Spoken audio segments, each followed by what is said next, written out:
আমরা জিয়ার সৈনিক, আমরা মাটি ও মানুষ। এটা প্রমাণ করলাম যে আমরা এই বাংলার মানুষ আবার মাটির সাথে মিশে আছি এবং কৃষকের সাথে মিশে আছি, এটা আমরা প্রমাণ করলাম। আর আমাদের জিয়া রহমান ভাই আসবে, আবার আসবে, ফিরে আসবে, আবার ফিরে আসবে ইনশাল্লাহ। আমাদের তারেক রহমান ভাই আসবে বীরের দেশে ইনশাল্লাহ। আর এটার নাম হলো আপনার কুলফি। এটা নিয়েছি আপনার, যে এটাই প্রমাণ করলাম যে আগের আপনার কৃষক মাটি ও মানুষ যে হাতে নিয়ে প্রমাণ করতে চাইছিলাম যে এটাই বলতে চাইছিলাম যে আমাদের বাংলাদেশের মানুষ আগের দিনে ফিরে আসছে।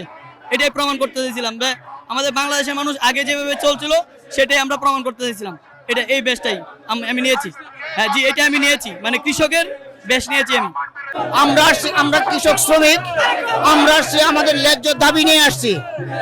আপনারা জানেন বাংলাদেশে পোশাক শিল্পের মধ্যে তারা যে কোনো মুহূর্তে অবর্ডারকে ছাড়াই করে দেয়, বেতন দেয় না, ওভার টাইম দেয় না, তাদের ন্যায্য দাবি কিন্তু দেয় নাই সরকার।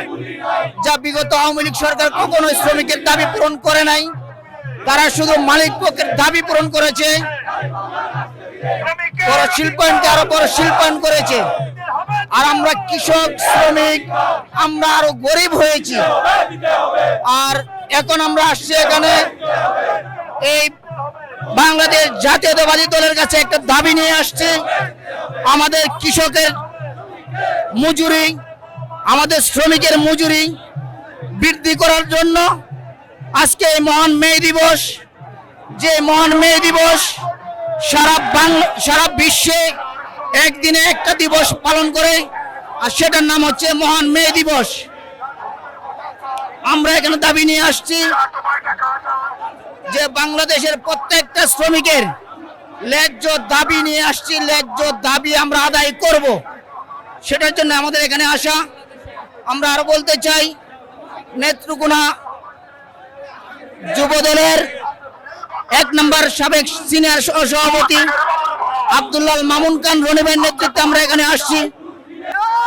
আমাদের জাতীয়তাবাদী দলের যে মরহুম শহীদ প্রেসিডেন্ট জিয়াউর রহমানের একমাত্র প্রতীক হচ্ছে ধানের শীষের প্রতীক নিয়ে আমরা এখানে আসছি।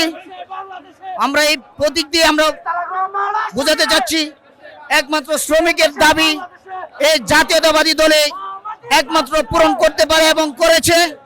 আপনারা দেখেছেন বিগত বিএনপি সরকার তখন ছিল, তখন এই দেশের কৃষকের শ্রমিকের উন্নয়ন হয়েছে। আর যখন স্বৈরাচার হাসিনা এসেছে তখন কি আমাদের শ্রমিকের বাটা পড়েছে।